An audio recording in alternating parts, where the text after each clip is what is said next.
Okay. My name is Herbert Sweet. I'm the chairman of the Zoning Board of Appeals. Welcome to the May 27th meeting of the Hyde Park Zoning Board of Appeals. Will each member of the board confirm that he is alone or that no one is present that may influence his vote? His call, please respond yes or no. Mr. Lawler, Yes. Mr. McNary, Mr. Agwal, Yes. who am I missing? Perkins is not here yet. I've confirmed with the zoning board council that tonight's meeting has been convened in accordance with the governor's March 13th, 2020 Executive Order 202.1, which suspends certain provisions of the open meeting law to allow a municipal board to convene a meeting via video conferencing. In accordance with the executive order, the public has been provided with the ability to view tonight's meeting, and a transcript will be provided at a later date. I've done a roll call of the board members, and there is a quorum present for this meeting. I've also confirmed with the zoning secretary that this meeting has been duly notified. We have fulfilled our legal notice requirements by posting notices on the town's bulletin boards and news organizations, etc., and posting notice on the town's agenda center of its website. We will now commence with the Pledge of Allegiance. Because of audio synchronization, the only person that you may hear is me.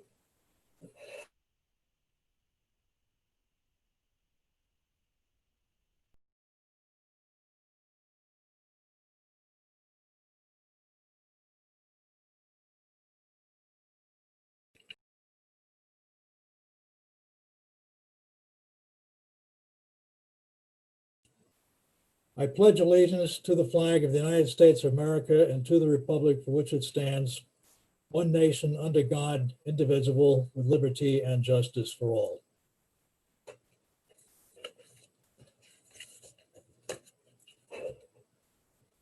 Our first application is Verizon Cell Tower at Anderson. I see Scott Olson checking in. The first item on the agenda is Verizon Cell Tower at Anderson for a property line area variance from 68.2 feet to 50 feet as required by Chapter 101-8B. The cell tower is what is called a microcell, which is designed to support a small area. It is a 62-foot high utility pole, also called a telephone pole, and will be located in a wooded area towards the rear of the Anderson School parcel, adjacent to another wooded parcel also owned by the Anderson School. The applicant had earlier advised that the need for the variance is dictated by the topography of the area. May I have a motion to resume the continued public hearing? So Motion. moved.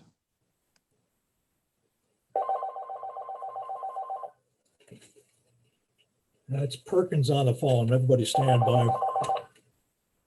We're already started, Rich.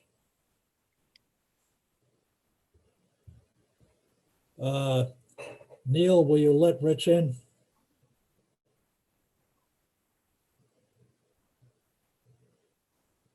Okay.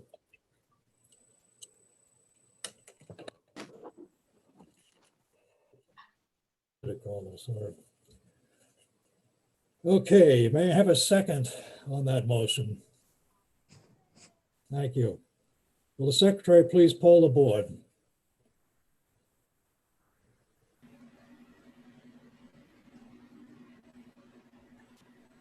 Who was that? I'm asking the secretary to poll the board, then she's muted. Linda, we can't hear you. Hold on. Can you hear me now? I can hear you, Herb. I can't hear Linda. Herb, why don't you call the roll of the board? Okay, I'll do that. Jim Agwal, Yes. Rich Perkins.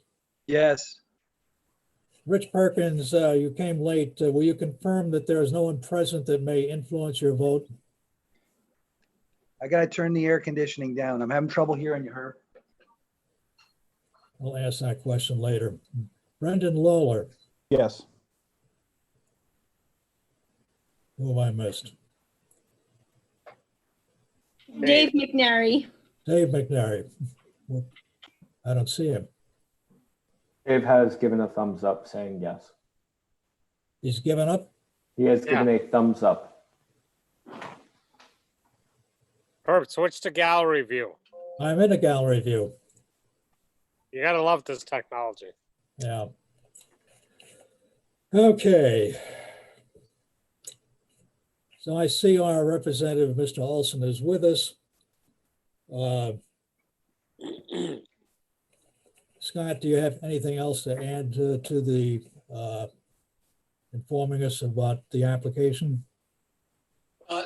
No, good evening. No, nothing has changed since the last time we met. So I don't think there's any updates. The project is the same. Yeah, maybe the only thing that may be, well, different, the planning board did on April 15th, they did the seeker negative declaration. So I think that would then put this board in a position to move forward, you know, if and when it feels comfortable voting on this application. I believe the county recommendation is in.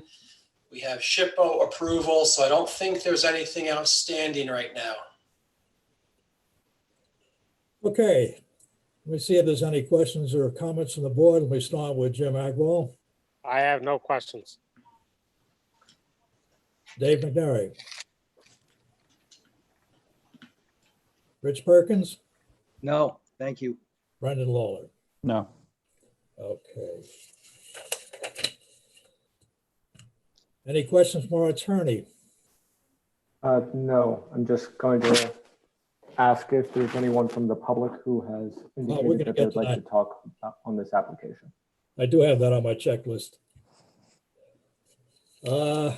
Okay. Do we have any members of the public in the Zoom waiting room that wish to be heard? Neil? Neil is muted.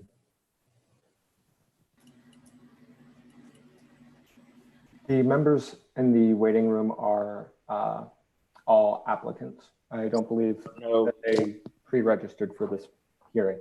Yeah, I did want to make that formal request, Mhm. and I'm sorry that Neil is not speaking.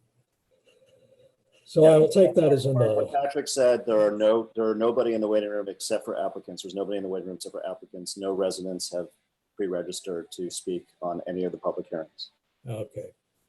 Then I will take that as a yes for the subsequent applications.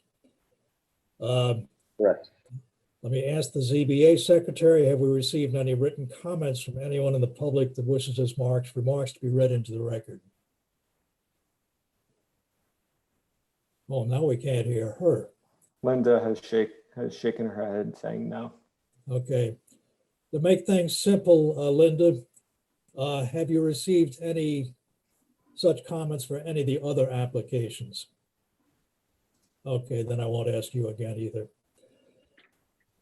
Okay.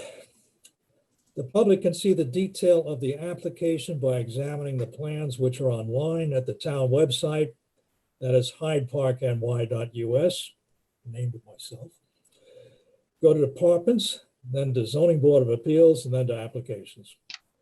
The ZBA will accept public comments following the close of the public hearing to be received by 4 p.m. on June 10th, 2020. They should be sent to ZBA Secretary at 4383 Albany Post Road, Hyde Park, New York, or emailed to zbasec@hydeparkny.us. May I have a motion to close the public hearing? Motion. And may I have a second? You got that, Linda? Good.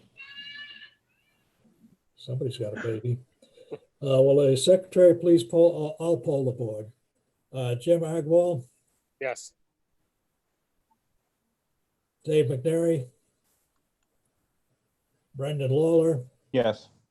Rich Perkins. Yes. Okay. Okay, on to the next application.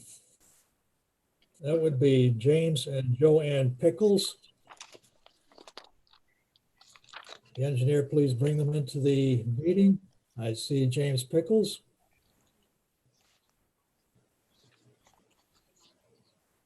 This is a variance from section 108-5.15 to change the front yard setback from 50 feet to 39 feet for the construction of a garage in the neighborhood district.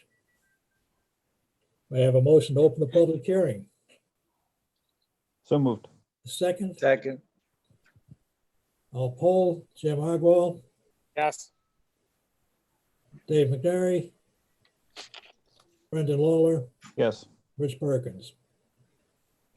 Yes. Mr. Pickles, can you hear us?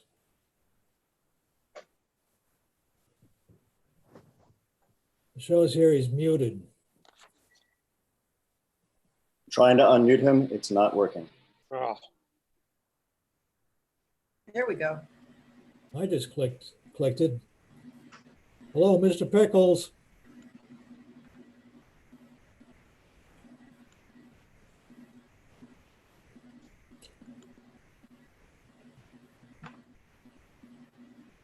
Is he here or not here?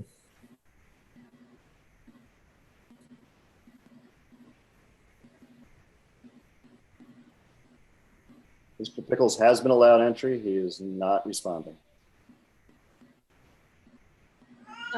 Might I suggest that if Mr. Pickles can hear us and he's having trouble with his audio, he can use the phone number to call in?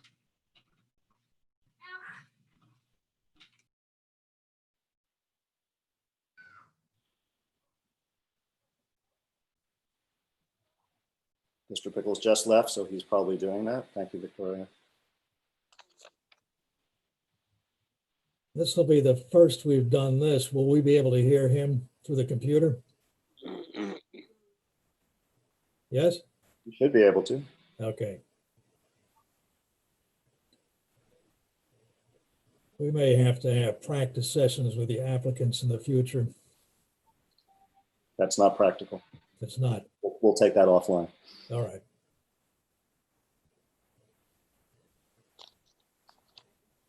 I just sent him a note, asked if he was there, so he has not responded to me yet.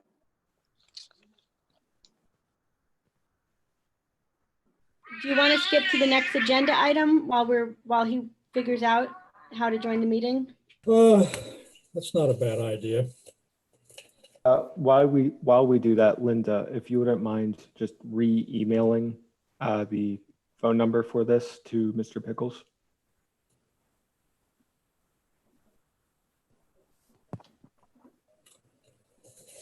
can we put it on a chat or do it that way? You could, however, I'm not sure if his Zoom is functioning properly. All right. The next application is Kenneth and Renee Hanneberg. And I don't know if they're here or not. Has there been any? They are not here. They've not responded. No.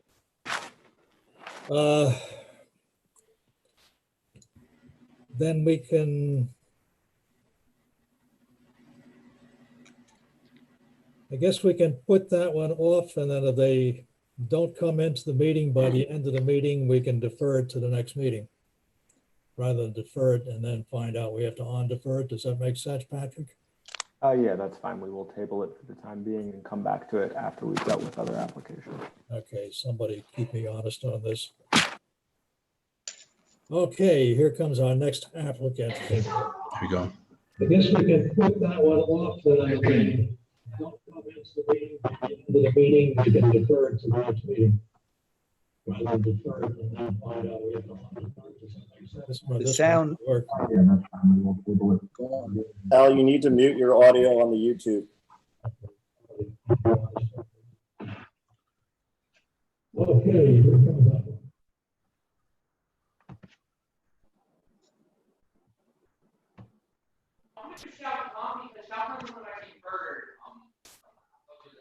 Mr.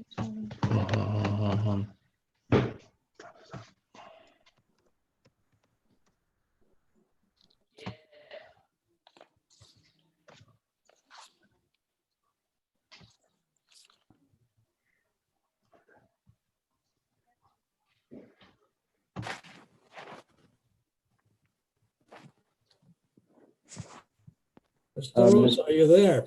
Yes, can you hear me? Yes, we can hear you now. Better. Sorry about that. We can't see you, though. Okay, hold on. I'm sorry. You don't have to put on your video, but We're it's here. fine if you want to. I see All you right. right there on the left. Okay.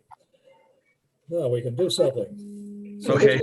This is a variance from section 108.5.15, for changing a front yard setback from 50 feet to 35 feet for a pool deck on an above-ground pool in the Greenbelt District.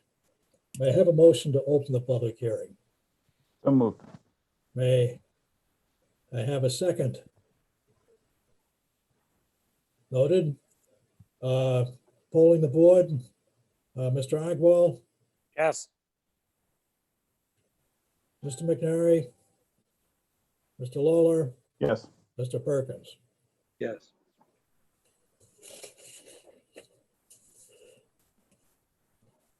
So, Mr. Pickles, I've been waiting for this all week. I think you and I could make a wonderful team. Sweet Pickles. Huh? I don't get it, but that's not important. That's not important. Okay. So, moving along. Mr. Pickles, will you describe your project to us? Wait, aren't we talking to Sal right now? Yes. You know We're talking something, to you Mr. know Rosa. something, you folks are, I'm We're counting talking you to all, Sal Rosa. I'm calling you all to keep me honest. Yeah, I'm so confused. Or we're talking to Sal right now. Mr. Rosa, we've had to skip a couple of applications and my brain is a bit scrambled. It's all right. It's okay. It's all right. Okay. Somehow we'll survive. I'm not too sure. So I understand what you want to put on as a deck on your pool. And tell us a bit about it. Yeah, the pool's an above ground pool, and we just gonna have the deck on the front side of the pool, and also on the side. We can't go on the other side of the pool because that's where the leach field is at, and the D box for like the septic, and we can't put anything on that side. So it had to go on the other side of the above ground pool.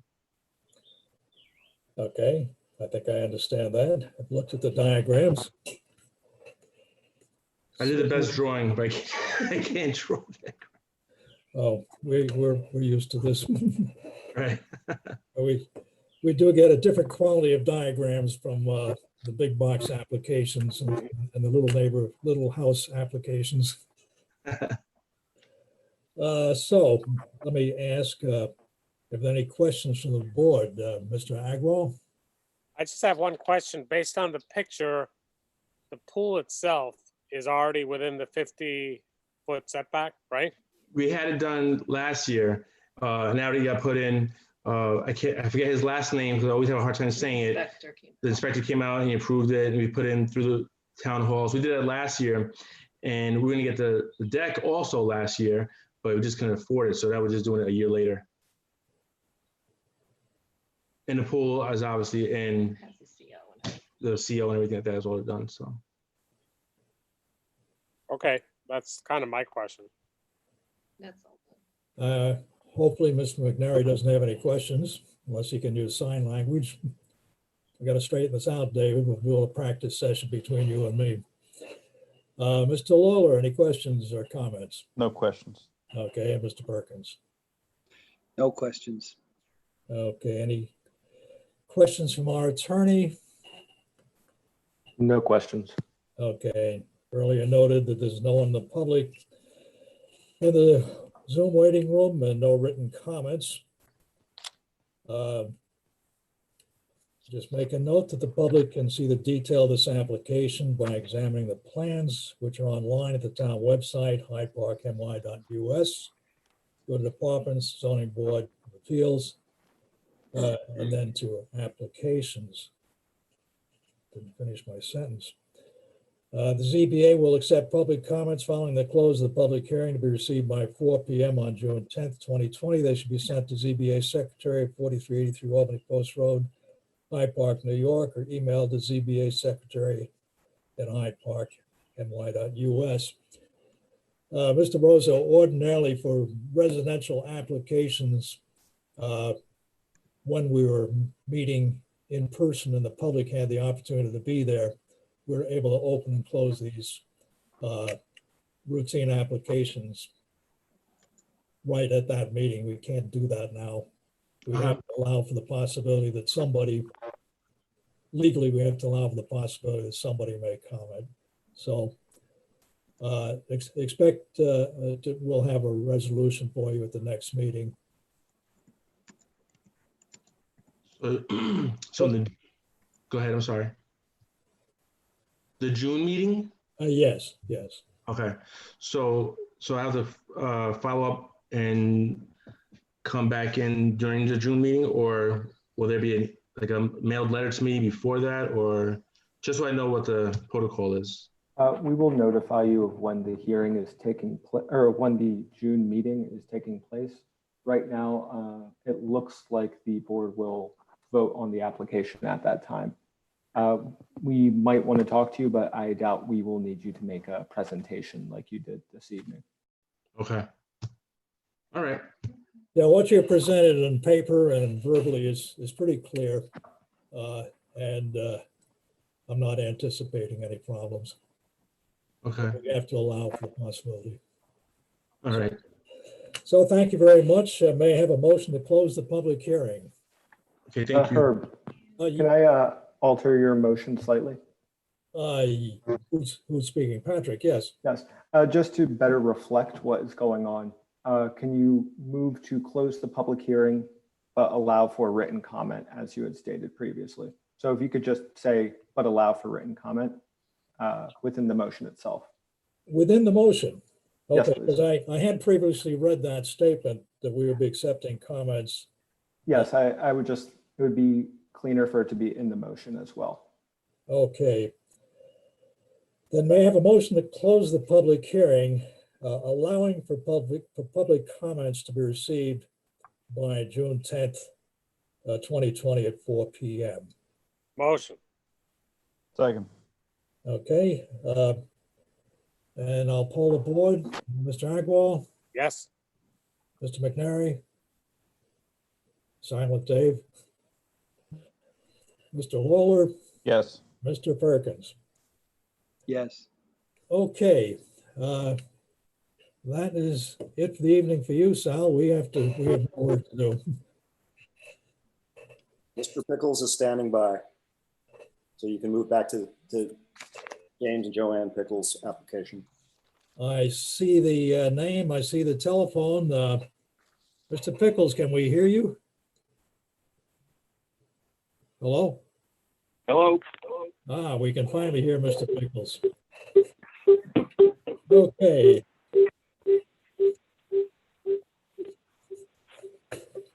Can you hear me, Mr. Pickles? Oh, wonderful. I'm sorry. I'm getting feedback here. Yeah, ask him to turn off his YouTube. Turn off what? Up your YouTube. If you're watching on YouTube, you have to mute it. That's what I'm trying to do right now.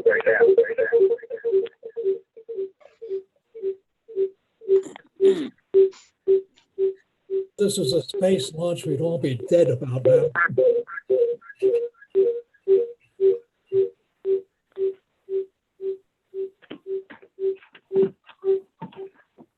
Okay.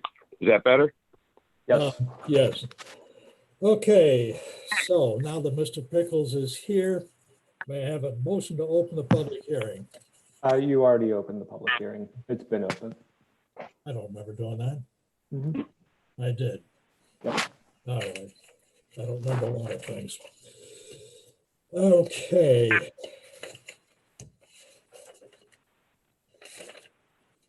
Just a moment.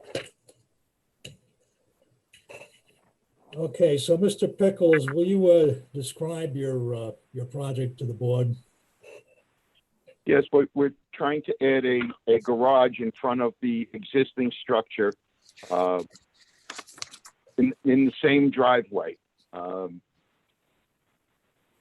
The existing garage is simply too small, and I turned it into a shop area. The previous owner of the house miscalculated when they did the floor, and you can't even get a vehicle inside the garage. So we want to build a garage that we can put our vehicles inside. Okay, understand. Yep. Let's see if there's any questions from the board on this, Mr. Agwal. No, I think it's a two-car garage, 24 feet wide, 21 feet deep, correct? That's it, yes. So yeah, that's about the right dimensions to pull two cars in. Yep. I don't have any other questions. Mr. Lawler, No questions. Mr. Perkins. No, thank you. Mr. Pickles, I'm sure it may sound ridiculous, but the process requires us to ask the applicant to explore other alternatives. Have you considered increasing the height of the existing garage? Yeah, I did look at different alternatives, and the problem is with the way the garage is attached to the existing house, it cannot be done. Okay. That was my first option. Right. And obviously the garage has to be put where the driveway is. We understand that. Okay, so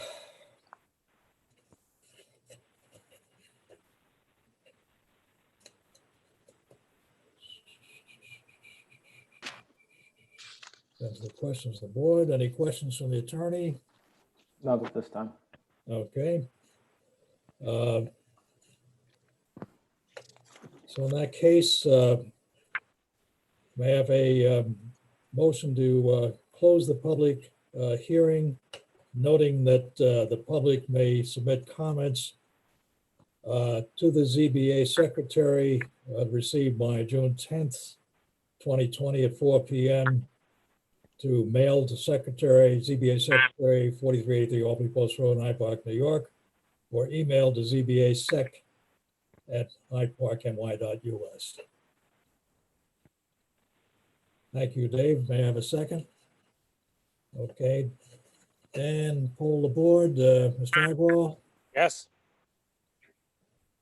Mr. McNary, Mr. Lawler, Yes. Mr. Perkins.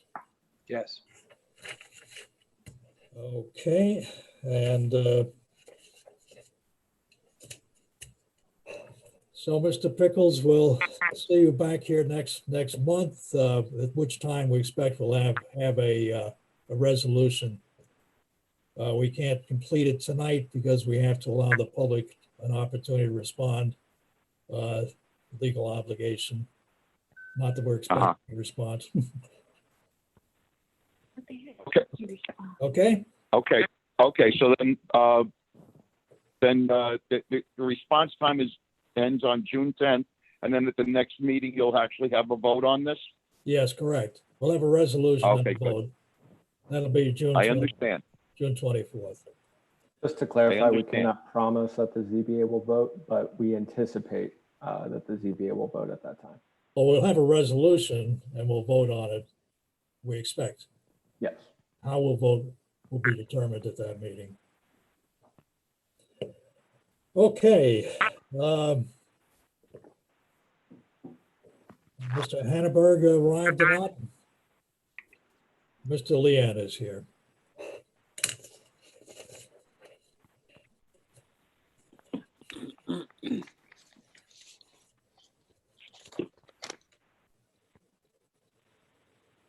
Waiting for him to get connected.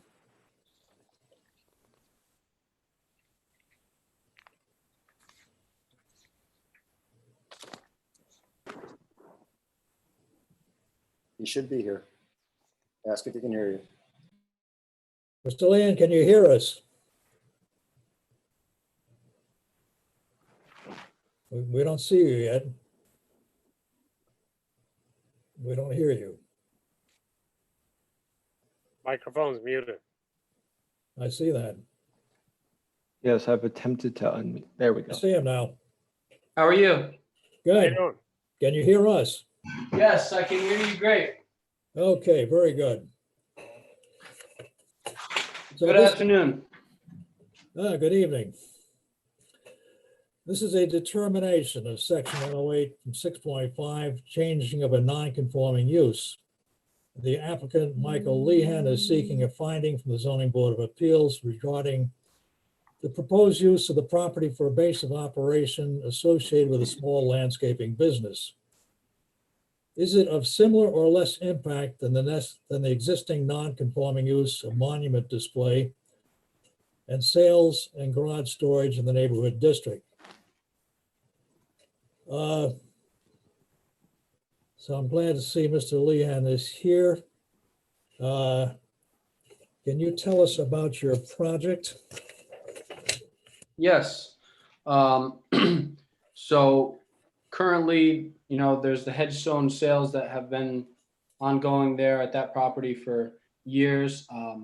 My intentions for the property are to, buy it and fix up the existing building for landscape use inside the building of rakes, shovels, such like that, lawnmowers inside the actual garage, and use the property being the lawn there for pretty much just storage of the trucks and trailers when they're not out on the road.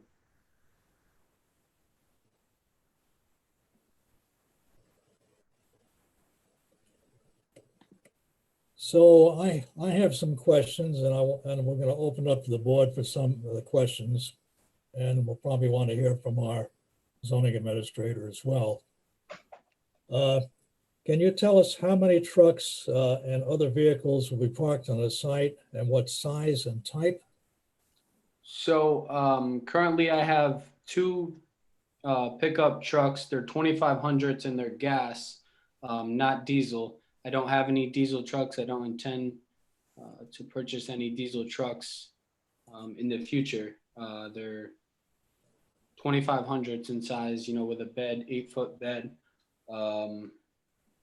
They're Dodge Rams, regular, pickup truck. As far as any other vehicles, I don't intend on having any other vehicles besides, when the trucks go out, my employees' cars to take the spot of the trucks and trailers when they go out on the road. Do you have any trailers? Yes, I have one enclosed trailer and one dump trailer. What size? What size? They're both 14 feet In length? Yeah. in length. Yep. And what site, where on the site will you be parking these vehicles? My intentions, I'm not dead set on a specific spot. My intentions are to park them just north of the Darrow Memorial sign that is currently standing, where there is currently headstones now, but later on, as time goes on, as the headstones slowly sell, my intentions are to park them there. And then initially, if we move forward, it would be just north of the headstones, which is just north of the sign on the corner of 9G and the Green Tree development. Yeah, I've seen the picture. And you don't have any plans to add any more trucks in the future? That is, I can't say I don't have any plans to add any trucks in the future, but I don't plan to add, endless amount of trucks in the future. I understand size, noise, and, overall volume and appearance is a major factor here when making this decision. So, with that being said, it wouldn't be like it'd be, a major amount of trucks added to the future. We're a relatively small landscaping company that, serves Hyde Park and, a couple other of towns, next to it. No plans for a dump truck? No. Okay. So being a gas vehicles, you won't be running those vehicles like diesels are run. No, that's that's the difference about gas and diesel. Diesel, obviously everyone, I'm sure, knows that you got to warm it up during the winter and you let it run for 2 minutes, 5 minutes. Gas, you pretty much, it's silent. My trucks you turn on and we pretty much go, just leave the property. We don't have to warm them up like diesels. Okay. So you're in a floodplain and that area does flood frequently in the springtime in particular. So have you made any plans for evacuating your trucks when flooding is imminent? I have. My plans and intentions, if we move forward with this, if flooding was imminent, would be to move the trucks and trailers to my father's house, who lives in Green Tree. And, that's where they'd be. It's right behind the corner property, and it would be relatively simple, quick, and easy to move them in terms of a flood. Okay. So what activity is going to be conducted within the existing building? Activity would be pretty much just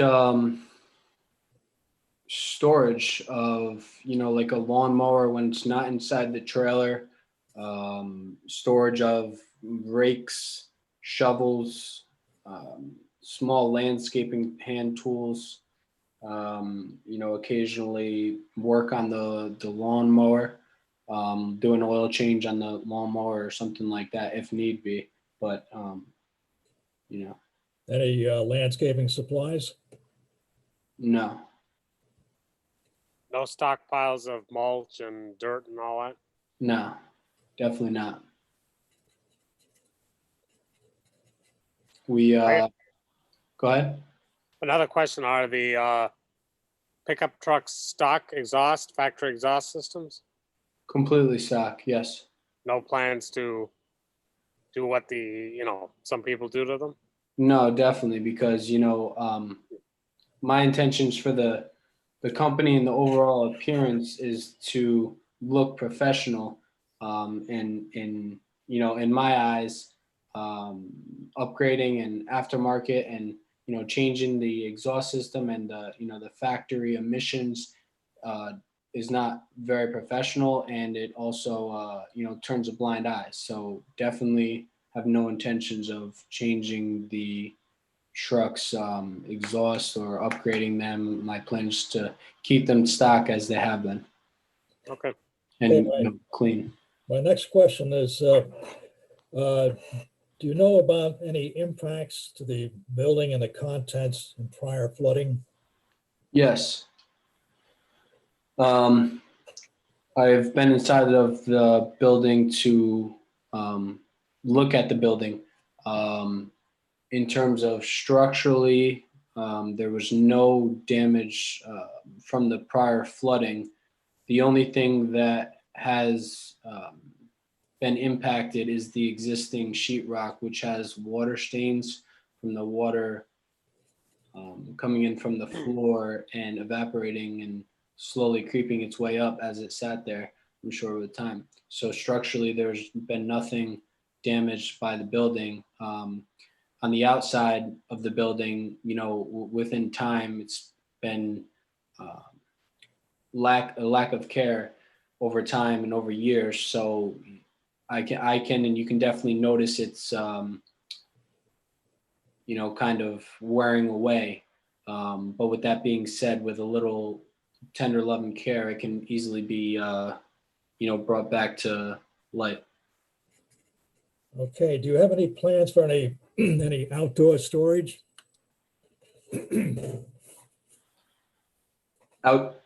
Outdoor storage, meaning, Supplies and mulch and fertilizer and what have you for landscaping business? no. And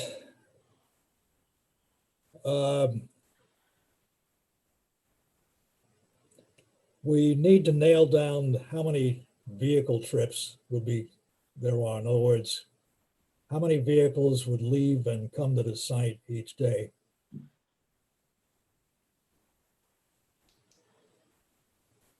So we can leave that to you to answer later. Will there be any customer-related activities conducted on the site? No. No. And now I'm going to go back in time.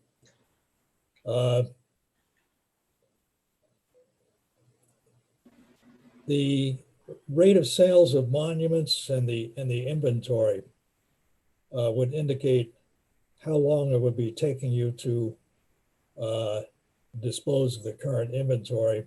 Is something that we'll be addressing separately later.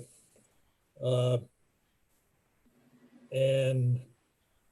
what we certainly are interested in is how many vehicle trips per day have been in the current business, and how many customers per day have been visiting the site. So let me open it up to other board members for questions, and we'll move along a little bit. Jim, you've been in there, but do you have anything else? I have nothing else. Okay, Mr. Lawler? Yeah, so the question I would have would be, are you planning to do any maintenance of the trucks on site? No, I don't work on any of my trucks. I take them to a mechanic. So I don't have any intentions on doing that. All right, thank you. And, based on the fact that the building has flooded before, would you be able, if you had reasonable warning, to get all of your supplies out and any mowers stored and so forth if it did flood again? Most definitely. Thank Yes. you. Absolutely. Thank you.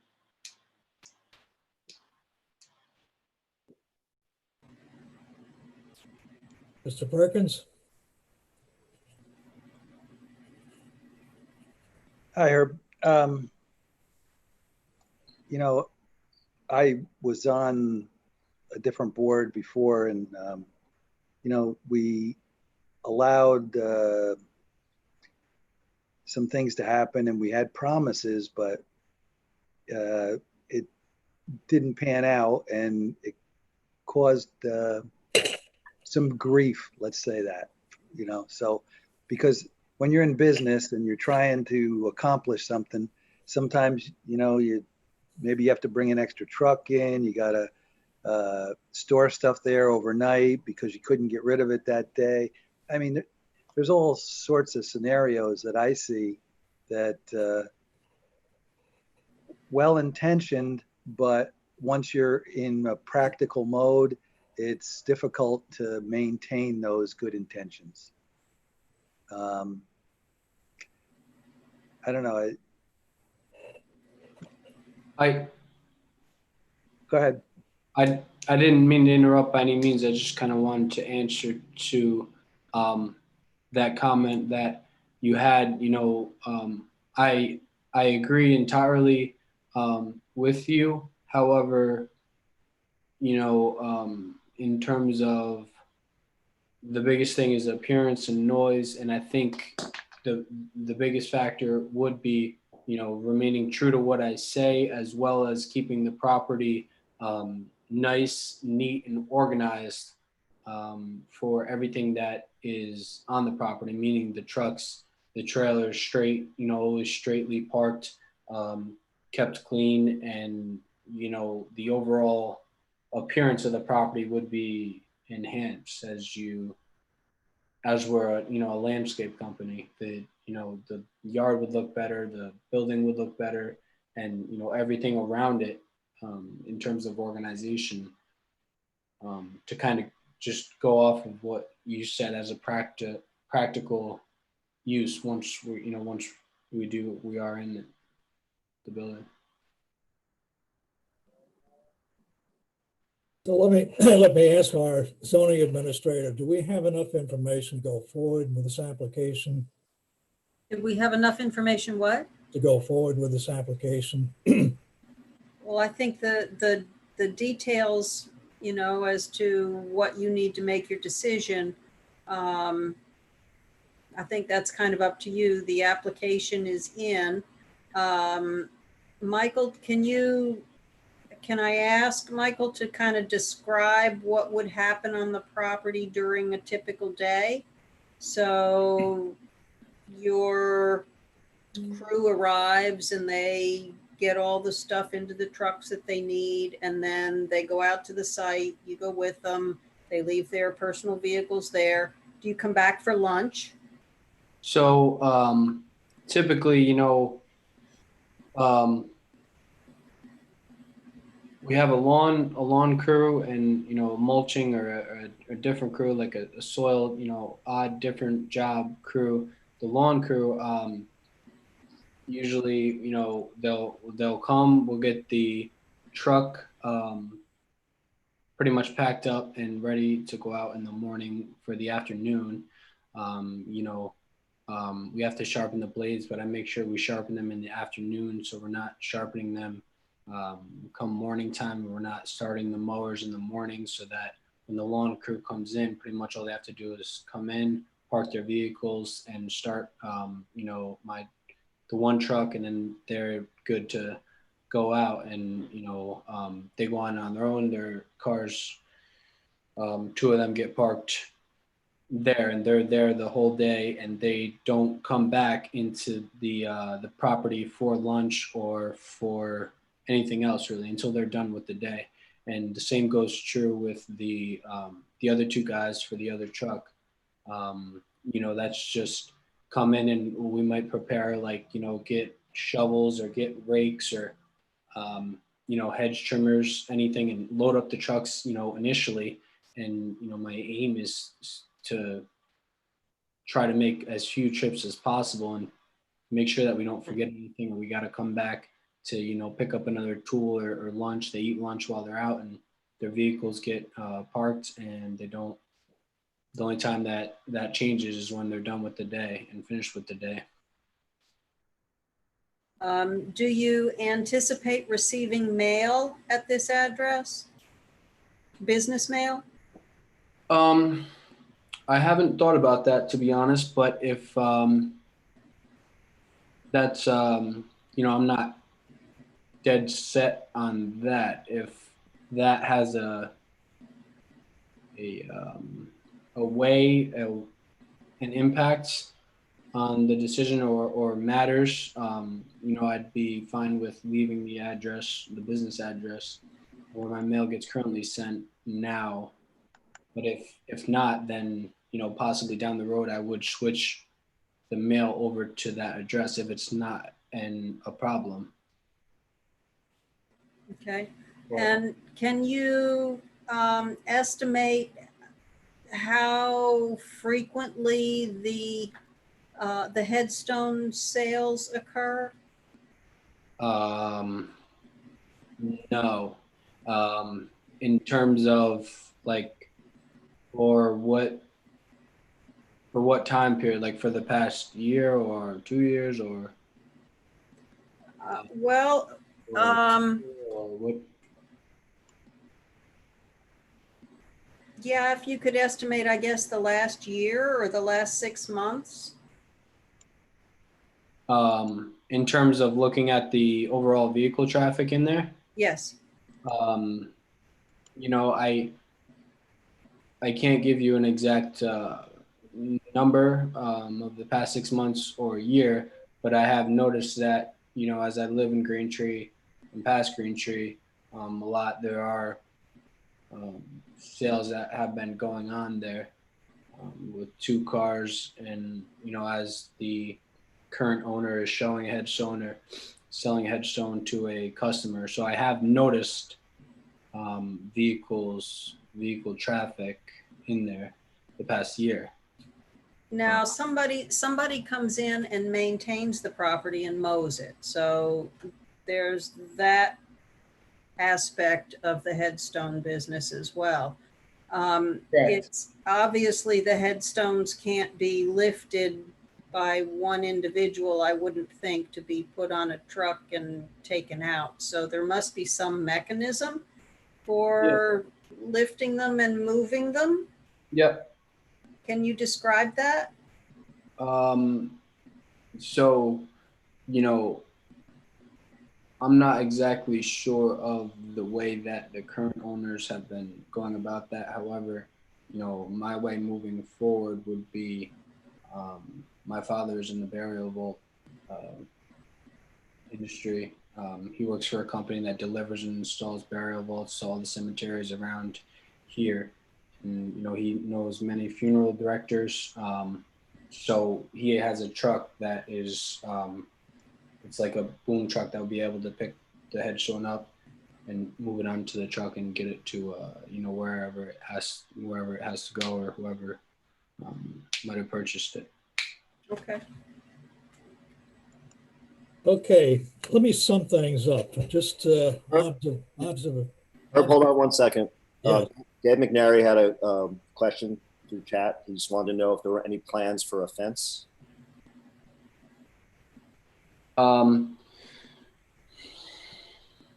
Once again, it's one of those.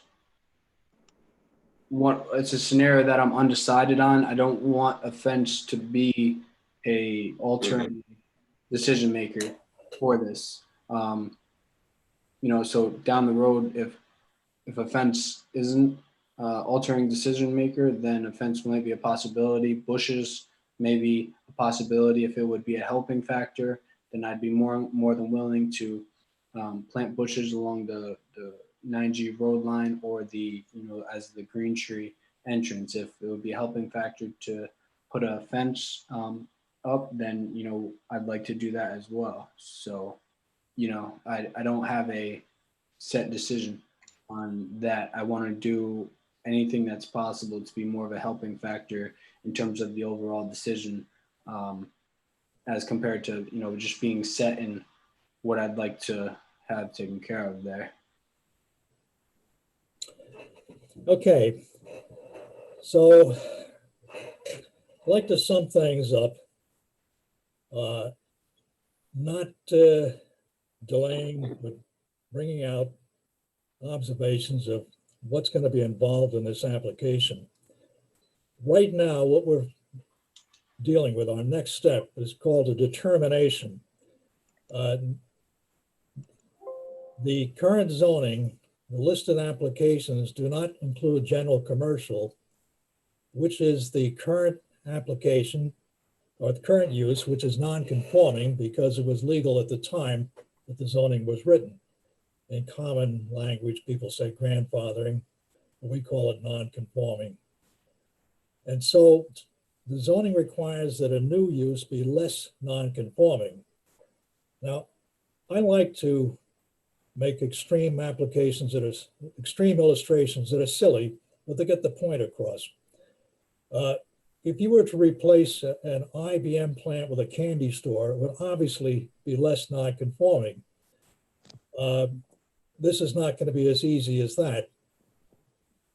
When we start hearing from the public, when we open up the public hearing, the public is going to be speaking out to let the board know, we don't live there, what has been the level of activity as far as coming and going activity on the site, and that has to be compared with what you're proposing.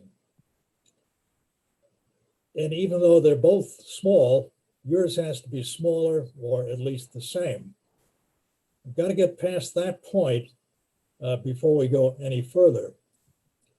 Assuming that we did reach the conclusion that your plans were less commercial activity than is currently going on, there's some points of zoning that you want to keep in mind.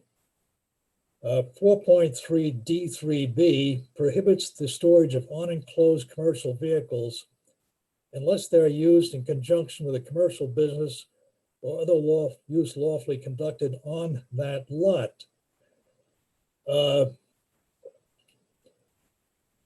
The town has clearly come out that it does not want any sites to be strictly for the parking of commercial vehicles. Beyond that, 6.5 provides for a changing of a non-conforming use.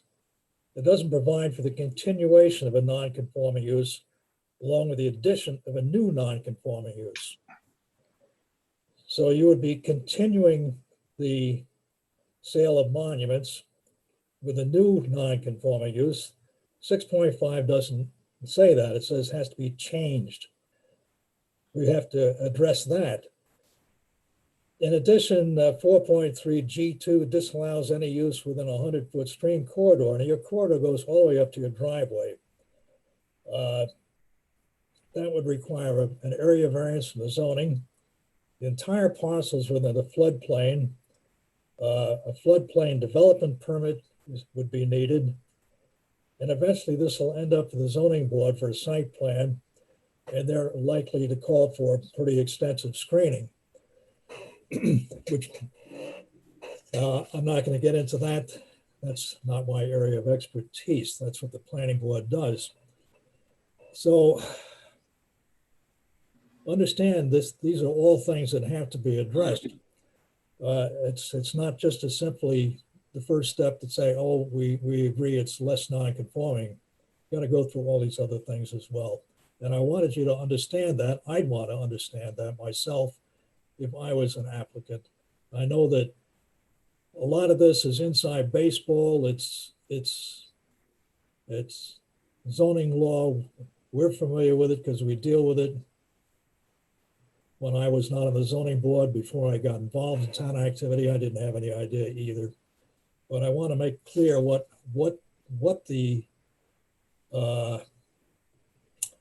has to be addressed.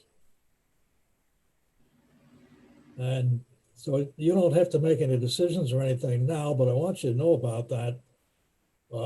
At this point, we can set a public hearing to start the process, and that would be for June. And all that's up to you what you want to do. All right, I understand. None of this is a quick and easy process by any means. So I understand there are multiple steps and procedures that we need to go through moving forward to ultimately get to our final decision here.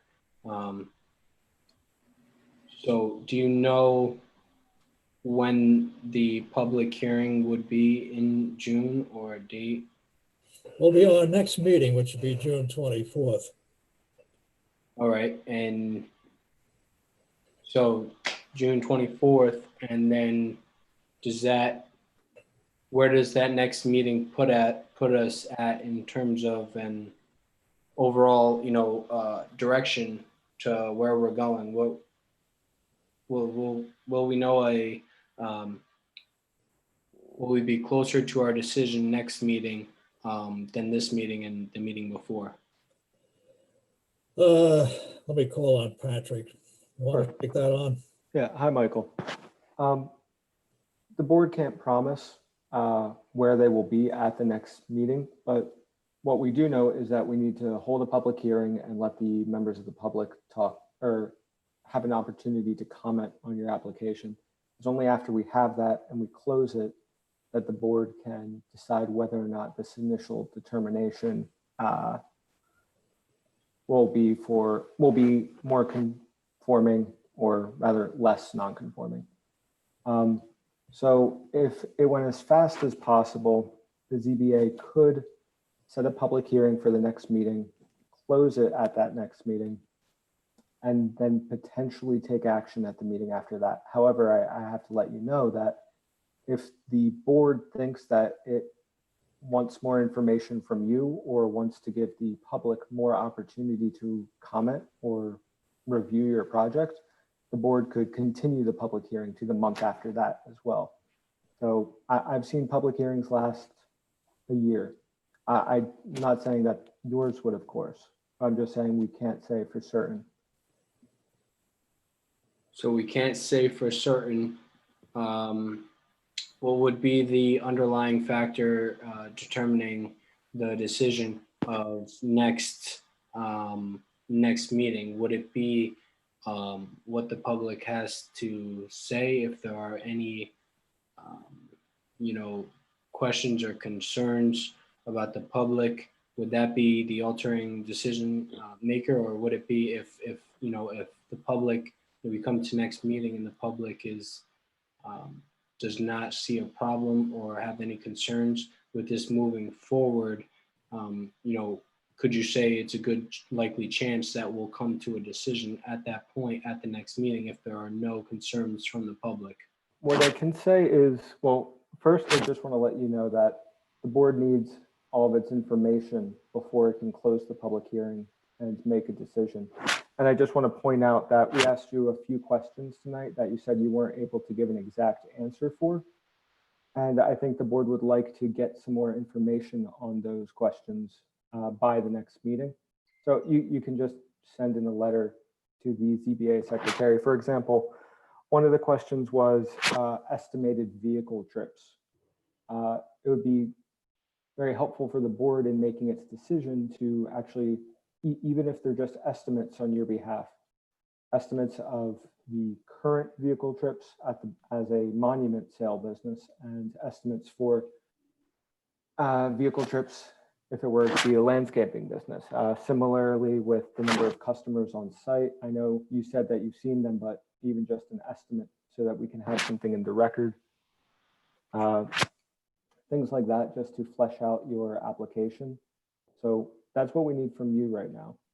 To answer your question though, a big factor will be whether or not the public has comments or questions about the project. If the public brings up an issue that we haven't thought of, then we might need to ask you to present that information. And then if you don't have it available at that meeting, we would have to wait till the next meeting. All right. So if I was unable to answer the public's questions or concerns, then we need to answer it. Or so pretty much it's going to come down to the public is what I'm getting at, kind of. It's not necessarily going to come down to the public. The public can raise issues that the ZBA might not have thought of, and we will take the public comment into consideration when we're weighing the factors for whether it's more or less non-conforming. Alrighty, I understand. So it could be next month's meeting, could be 1 year's meeting from now. That was an extreme example. I don't want to act too pessimistic. Well, so it wouldn't be next month in any event because of Yes. today's public comment. I So, was, sorry, go on, Victoria. so that's fine. I was just letting. So I just wanted to say, since we're having these meetings remotely, what we are doing is having these public hearings through Zoom, but then we're allowing the public to send in written comments for a period of several days after the meeting as well. So even if we opened the meeting at the next month and closed it at the next month, we wouldn't be able to act next month because we'd have to also let members of the public who watched send in written comments if they had it. So the absolute earliest that the ZBA could realistically consider voting on this application wouldn't be until the July meeting. All right, I understand.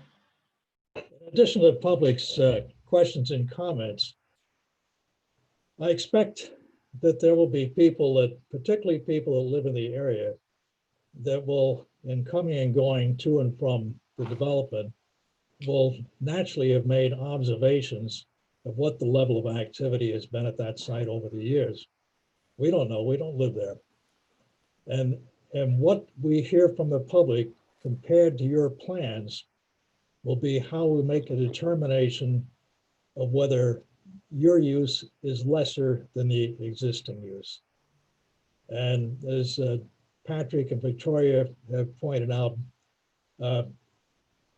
best case determination would be in July, end of July, in our meeting then. And then there's all these other points that need to be considered. That doesn't mean at that point you're good to go. And I'm not exactly certain. Perhaps Patrick can tell us how we would proceed to then. Maybe we're getting too far ahead of the game. I'll leave that up to Patrick's judgment to I don't want to get too far ahead of things, but I've spoken to the zoning administrator about where your project lies in the application process. And right now we're just considering whether or not you can even change this use. But as Herb summarized, even if you are allowed to change this use, there are a number of other hoops that you would have to jump through in the zoning law. So I think Herb is just trying to make sure that you know that even if you get approved for this application, you still have other applications ahead of you. I understand. Okay. Hang in there, Michael. Good things take time. Thank you. If you have more questions about what exactly is coming your way, Ms. Moss, the ZEO or the zoning administrator, should be able to provide some guidance on what she anticipates your project will need. All righty. Okay, anybody else have anything? Silent Dave. Okay, so may I have a motion to set the public hearing for June 24th? Motion. Second. Thank you, Jim. May I have a second? Dave? Poll the board, Jim? Yes. Dave? Brendan? Yes. Rich? Where's Rich? Where'd Rich go? Rich's camera is off and he is muted at the moment. There he is. Rich says yes. Okay, and again, the public can see the detail of this application at our town website, hydeparkny.us. Go to Zoning Board of Appeals and then to applications, departments, Zoning Board of Appeals and applications. And we accept public comments by email or to the ZBA SEC at hydeparkny.us or mailed to ZBA Secretary 4383 Albany Post Road.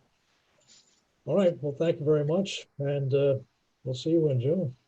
Thank you. And I hope you guys have a great night and stay healthy. Okay. Thank you, you too. Goodbye. Thank you. Next application is Enclave, and I'm not expecting anyone from the Enclave to be appearing this evening.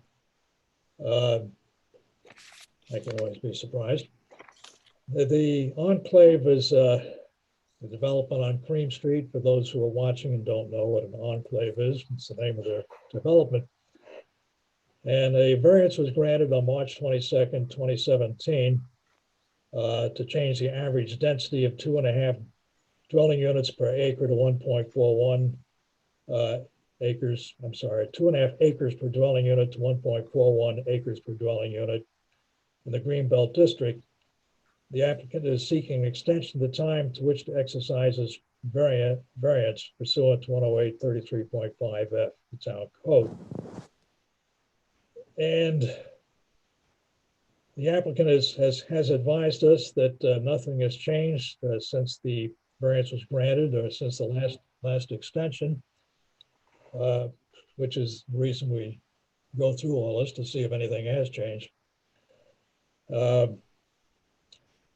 So are there any questions from the board? Let me poll the board. Jim, do you have any? Nope. Nope. Let's skip Dave. Brendan? No. And Rich. Herb, I didn't hear what you said the change was. There isn't any change. No, I mean from what they're trying to get changed from. They're not changing. Oh, you mean the variance itself? Yes. What's a density variance, Rich?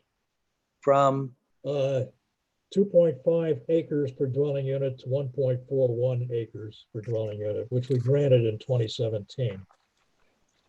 And are they still planning sewer and water and all that? Well, we're not dealing with that now. The question Oh. is, being as the variance expires in a year, they have one extension, and now they're going for another extension. And each time we have to ask them if they've changed their plans. And if they have, then we got to start digging into what's going on. Who knows, we may not continue with an extension. It's an opportunity for us to see if anything has happened from what they originally asked for. I just know that in that area, there has been severe problems with water. And I don't know if putting more people in there and sucking more water out of the ground is going to help any of the neighbors. Well, it'd be a good comment to make to the planning board in their public hearing. It's been years since we did special use permits, and we never did site plan. That's their expertise, and I'm happy to let them have it. So, where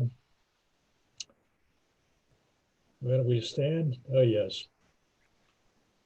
So we crossed that. Any questions from our attorney? Can you hear me? Hello? Oh, yes, no. No, okay. Had me worried there. Okay, so may I have a motion to set the public hearing for June 24th? Thank you, Dave. And second? Second. Jim? Poll aboard, Mr. Agwal, Yes. Mr. McNary, Mr. Lawler, Yes. Mr. Perkins. Yes. Okay, so that will take care of it. So we have a motion going on to our next application, which is John and Kim Stofa. And I begin to see these people checking in. So we get some time to get themselves straightened out. Which is John and Kim.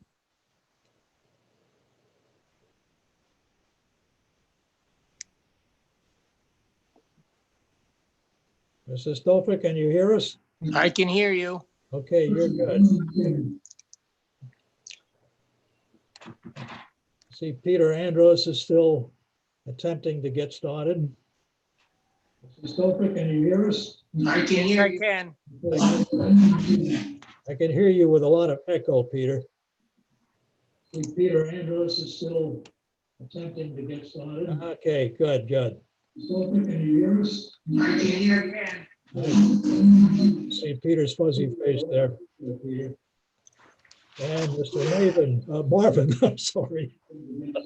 Probably isn't the first time.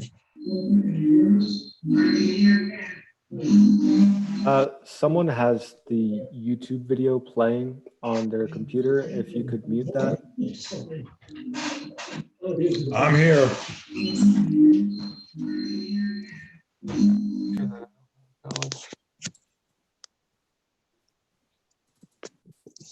Is that better? Sounds better to me. I think he's muted. Peter, say something. No, he's muted. Say something. Mr. Andros, can you test your microphone for us? I did. There you go. Okay. Gotcha. Good, everybody is here. For those few of us that are of considerable age, this reminds me of the Jerry Lewis telethons where everything went wrong. Speak for Okay. yourself, Herb. What's that? Nothing. Oh, okay. I didn't expect you to chime in, Jim. So this is a variance or interpretation from 108-4.3 G2 to allow construction of a new driveway within a 100-foot stream corridor, changing the disturbed corridor from 100 feet to 0 feet in the Greenbelt District. So, well, one of the three individuals present to represent the applicant tell us a little bit about the project? Well, this is a 90-acre parcel that's a little ways into it. It is basically bisected by a small stream corridor. There's a current driveway that crosses that currently that went to where there was a former house and barn site. There's no longer a house and barn, just some remains there now. And the project that Pete has designed, he had to change the driveway entrance for line of sight. That's been approved. And you have to cross that same stream. So that's the only way to get through and to access the area where the house site's going to be. He had done a SWIP plan and applied for a permit for that, and it was denied based on the need for the variance to work within 100 feet of that stream corridor. There's actually two things. We did appeal also the denial letter of the permit, but we also have the application for the variance, and Patrick had called me to let me know, because I've offered to say, you can deal with whichever one the board prefers. So I understand that right now, all that's before the board for tonight is to review and hopefully accept the application as complete for the area variance. If the area variance is granted, we'll just pull the request for interpretation on the appeal. I believe that's a decision that the applicant has to make. Whether you prefer to ask us whether we agree with the zoning administrator, an interpretation, or whether you want us to do an area variance, which sequence you choose. And I think our attorney can correct me if I've got that wrong. Yeah, it is ultimately up to the applicant. However, Mr. Marvin sent in a letter with both applications and noted that if we granted one or the other, it would appear to moot the other one and put it before the board that the board could consider them in whichever order they wanted. I discussed this with the zoning administrator and the chair previously, and it sounded like just dealing with the area variance application might be the best way to start. Yes.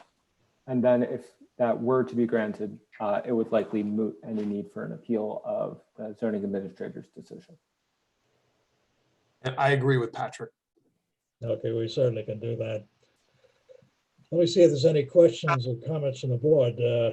Jim, do you have any? Not yet. Not yet, okay. None from Dave, Brendan? Not at this time. Okay, and Rich? No. Okay, well, in that case, I think we're down to setting the public hearing for the area variance for the June 24th meeting.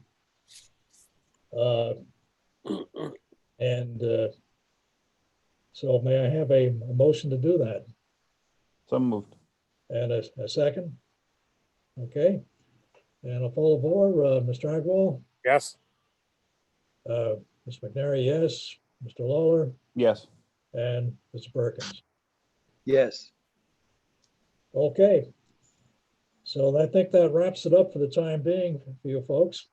And now that you're all experienced in doing all this, you're going to be right on the ball for the next meeting. So we will see you in June. And I think the only thing remaining is the application that we skipped, which is Hannaberg, and on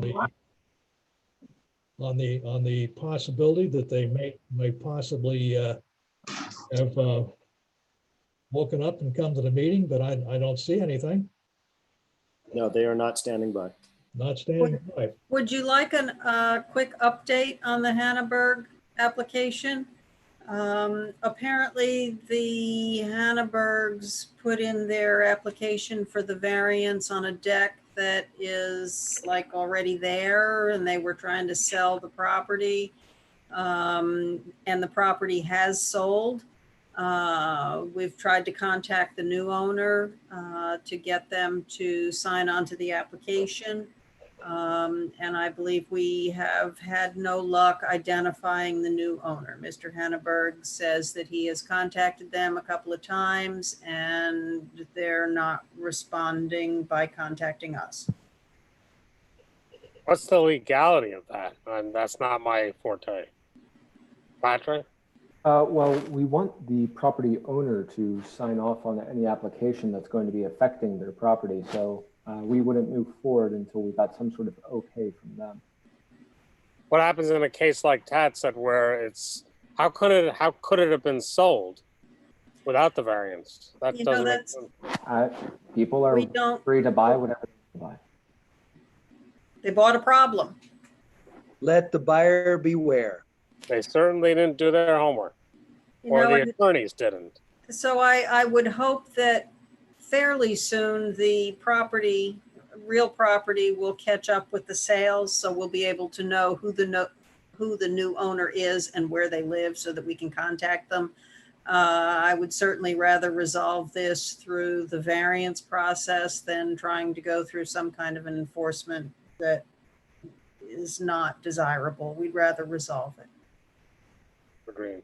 Well, rather than just moving this out to the next meeting to pick up, we have an application without a representative. Could the owner represent the application? Yes, this is kind of an odd scenario because Tad, I just want to confirm, we haven't received any communication from the new owner. Linda, same, no communication? Okay. Yes, the new owner could see the application that's already been submitted and basically submit it as their own and just sign off on it. But right now we don't have a full application from the property owner. So I think unless we anticipate the new owner coming forward and pursuing this application, we could table it indefinitely until the owner comes forward. The new owner could, I'm not saying it's right, they could choose to ignore this, move in, settle in, and just, oh, well, I bought it, it's legal, talk to the attorney, or just ignore it, right? They certainly could, and that would be an enforcement matter. Right. Okay, I think we've come to the end of our applications. I don't think I've missed any. Going back to Hannaberg. So we are down to the bitter end, folks. What a shame. I want to confirm what action we're actually taking with respect to Hannaberg. Are we just tabling it tabling it indefinitely? Or are we going to? Can we pull it from the roster until there's more information? That's what I was thinking. Old Tad, do you have any input on this? If you don't set a date certain to relook at it, these types of things kind of get lost in the paperwork. So I would prefer to say, let's look at it again in 2 months. I think And that's fair enough. maybe It gives by us then- ample time to try to contact the owner. All right. So what are we going to Put it to our July meeting. Yeah, so we would just adjourn discussion of this application to the July meeting. Not setting a hearing or anything, just. Seconded. That's the words. No. First. Those are the words I was looking for. I have a motion that we adjourn the discussion of this application to our July meeting. And a second? Second. Okay, I'll poll the board. Jim, Yes. Dave, Brendan, Yes. and Rich. Yes. Now we're down to the very, very end. Surprised it's light outside. We get to the part that Jim likes the best. Is there any other business? Everybody turned their mute on. May I have a motion to adjourn the meeting? That's unanimous. May I have a second? Second. Okay, Dave is a second. Poll board, Jim, Yes, Dave? Dave? Brendan, Yes. Rich? Yes. Well, folks, we've gotten through another one. hey, I Thank hope you, everybody everybody. everybody Good night. stays safe and healthy, please. Stay You healthy. too. Thank you. Thank you, Neil.